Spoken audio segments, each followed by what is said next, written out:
Picture a dinosaur standing in the river. We're in North Africa, 95 million years ago. This giant dinosaur is standing still. Its feet are buried in the mud. It has long jaws high above the water. You can see the teeth clearly. A sail rises from its back, making it look almost like a biological billboard. Then, the water moves because fish are swimming close to the surface. This is an important signal for Spinosaurus. In less than a second, the jaws come down. For more than 100 years, scientists have tried to answer a single question. What was Spinosaurus? And somehow, every time they found the answer, the animal changed again and again. Except of course, Spinosaurus never changed. 95 million years ago, it had one body, posture, and way of moving through its world. It did not begin as a land predator, then grow shorter legs, then learn to swim as new papers were published. These transformations happened in museums, scientific journals, and the human mind.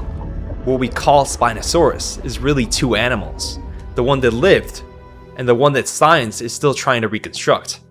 This story is about the distance between them. It used to be a land predator, then it became a fish eater, then a four-legged dinosaur that lived in swamps, and finally, the first aquatic dinosaur known to paleontology. But there's a problem with that interpretation. And for every new hypothesis that we have, there's contradicting evidence.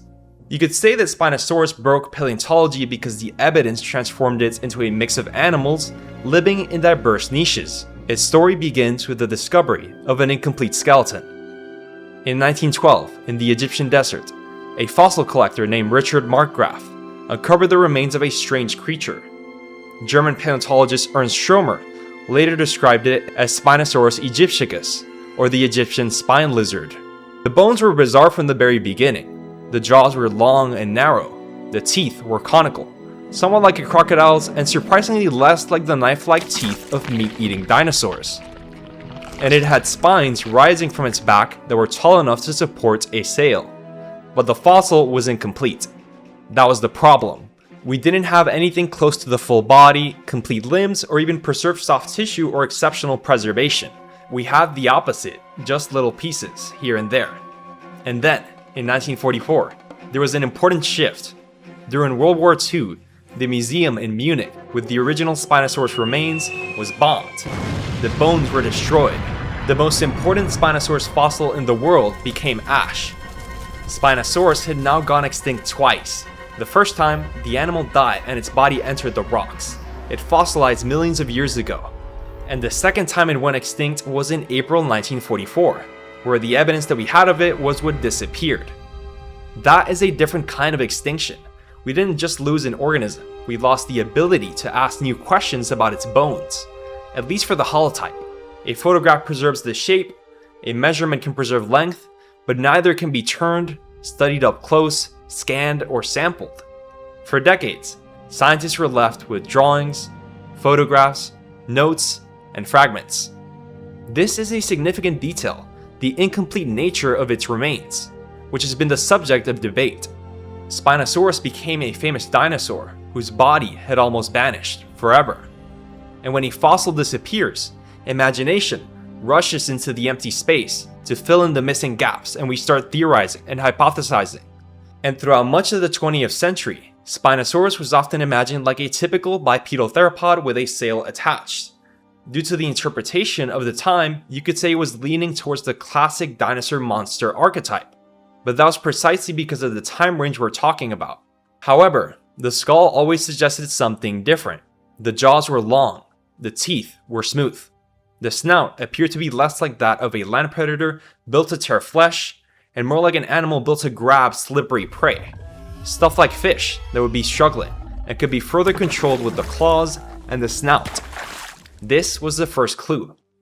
Paleontologists were onto something. Spinosaurus was probably not hunting like Tyrannosaurus. In reality, it would have strayed far away from the classic predator archetype. To everyone's confusion, Spinosaurus was fishing in the ancient rivers of North Africa, and that changed the scene completely. Now imagine North Africa about 95 million years ago. We're not talking about the dry Sahara we know today, but instead, we're talking about a hot and dangerous river world. The environment would have had channels, deltas, floodplains, and mudbanks. There would have been huge fish moving through the water. There would have been crocodiliforms waiting near the edge. Maybe even some pterosaurs passing overhead. And we would have had multiple giant predators sharing the same ecosystem. That was what the world was like back then. In that world, the Spinosaurus body plan and niche begins to make sense. Not as just another random crocodile-like dinosaur, but as a specialist that lived in the border between land and water. This is important. But then, in 2014, the animal changed again, thanks to the discovery of the neotype, a partial subadult skeleton from Morocco that revealed a body plan that no one expected. In this skeleton, the legs were short, the pelvis was reduced. It didn't look like a typical giant land predator in terms of proportions. Actually, its proportions were pretty odd. This was the second clue, and we're getting closer. Some researchers argue that Spinosaurus may have been adapted to life in water, possibly being an awkward dinosaur on land. The reconstruction was surprising because Spinosaurus was shown with a long body, short hind limbs, and a center of mass pushed forward. It looked less like a classic theropod, more like something that would be adapted to take advantage of the river. For a moment, the old archetype of Spinosaurus died, and a stranger one replaced it. But science asked the next question. If Spinosaurus lived a life so tied to water, how did it move in this environment? In 2020, we discovered a nearly complete 80% juvenile Spinosaurus tail in Morocco's Kemkem beds, further solid evidence that sparked several new research questions. This was not the stiff balancing tail of a typical theropod. It was deep, flexible, and expanded like a paddle. Researchers tested models of the tail in water and argued that it could generate far more thrust than the tails of typical land dinosaurs. Suddenly, the story changed. What shifted was that Spinosaurus was no longer seen as a shoreline hunter. Some researchers argued it was a tail-propelled aquatic predator, basically a dinosaur that chased prey through the water column. This was the version that captured the imagination. The first great swimming dinosaur, how cool. It was almost too good to be true. A river monster with a sail. A predator that did what dinosaurs were not supposed to do. By the way, for any of you that may be interested, there's a whole separate topic that's basically the reasons why we have so far not discovered many examples of what you would call an aquatic dinosaur. This is a topic that's definitely worth exploring. But in this discovery, there was a problem. A tail can tell us something, but it can't tell us everything. A paddle can produce thrust in a tank, but in this analogy, that doesn't make the canoe attached to it a submarine. The 2020 experiment answered a real question. It compared it with the tails of land dinosaurs, and we learned that this shape pushed water better. But an isolated propulsor does not just solve the rest of the questions we have about the animal, and I would argue that even focusing too deeply on one particular body part might limit the benefits of a bird's eye view, a more generalized view of the overall system. A body weighing several tons still has to overcome buoyancy, it still has to remain upright, it still has to turn, breathe, and accelerate fast enough to catch fish, which are animals whose bodies are already built around moving through water. A later biomechanical model suggested Spinosaurus was bipedal on land, and wasn't a four-legged knuckle walker. This was due to a shifted center of mass in the study. If Spinosaurus was in water, it may have been slow, unstable, and too buoyant to dive effectively. For 1 second, imagine trying to be an underwater predator, but your body wants to float. Or trying to chase fish, but your sail is creating a lot of drag. Or tipping sideways in the water because your center of mass and center of buoyancy are fighting each other. That is a clear physics problem. And this is where Spinosaurus becomes more interesting than a movie monster, because the debate is not simply about land versus water. That is too simplistic. Aquatic sounds like a location, but it really is just a spectrum of dependence. For example, a heron hunts in the water, a crocodile travels through it, a hippo shelters in it, a whale cannot leave the water. But putting all four into one box would make it harder to understand the exact behavior. So the useful question is not whether Spinosaurus entered the water. The evidence strongly ties it to the waterways, we already know that. So there was a high chance it would have had some kind of contact with them. The question is what the water allowed it to do, and what did it still need land to accomplish? The real animal may have lived in the boundary zone, which is the edge where land becomes a river. Spinosaurus would have been a giant wader, a shoreline ambush predator. It was living somewhere in between, not just a fully aquatic dinosaur or a normal land hunter. Some researchers compared the lifestyle more to a heron or stork in strategy, where it would basically stand in the shallows, wait, and strike down into the water. Now make the heron gigantic, sail-backed, crocodile-jawed, and standing in a Cretaceous river full of massive fish. That is far stranger than a monstrous dinosaur archetype. What's awesome is that even the chemistry supports the water connection. Tooth isotope evidence suggests Spinosaurids were feeding from aquatic environments in a way that separated them from other large predators nearby.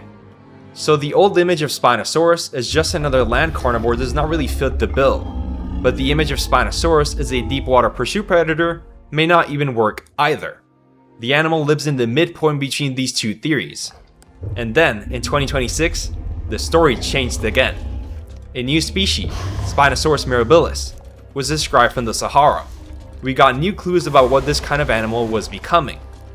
It had a tall, scimitar-shaped crest on its skull, which would have been unbelievable. This bizarre structure may have supported a keratin covering in life, and it would have been a display signal, kind of like a visual flag, maybe even for recognition. It is tempting to look at a predator and assume every strange feature exists to help it kill prey. Evolution has more than one purpose. The jaws had to work on fish, the legs had to carry the body, the tail had to move without destabilizing the dinosaur. And the crest may have been aimed not at prey, but at the other Spinosaurus. This animal was not one perfect solution to one problem. It was a trade-off among feeding, movement, display, mating, and survival. The strangest animals are often the ones we can still see the compromise. And it came from an inland riparian setting, which is an inland river world.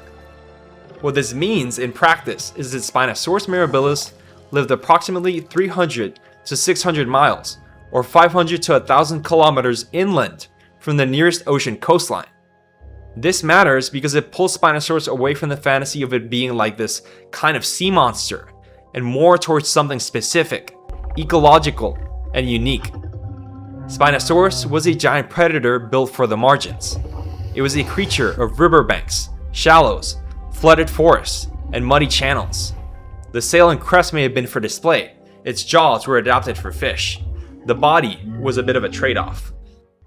Evolution creates perplexing results.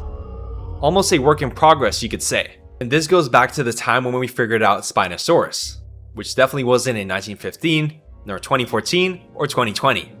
And even now, it is still a reconstruction built from fossils, models, arguments, and uncertainty. But that uncertainty is the point of Spinosaurus. Fossils are not like photographs, they're more like tangible evidence. We have a bone here, a tooth there, maybe a missing skeleton, or a museum turned to ash. And for sure, a tail that seems to say one thing, but perhaps a physics model that says, wait, not so fast. And somewhere inside all of that is a real animal that breathed, hunted, displayed, struggled, and died in a world that no longer exists. The most honest Spinosaurus is a giant, sail-backed, fish-hunting wader from a world of rivers. An animal so strange that science had to rebuild it again and again just to get closer to its shadow. And that may be why Spinosaurus feels different. Most dinosaurs become icons because we think we know them. Spinosaurus became an icon because every reconstruction is a hypothesis that has been made into an awe-inspiring version of the creature, from knucklewalker to fully aquatic dinosaur. But what's clear is that the bones do not keep changing. Our questions do. Somewhere between the riverbank, the lost museum specimen, the paddle-shaped tail, and the physics models is the only version that ever mattered, the dinosaur itself. We may never see it clearly, but every time our perspective changes, its shadow becomes sharper. Thanks for watching, and I'll catch you next time, only on Enchiridion.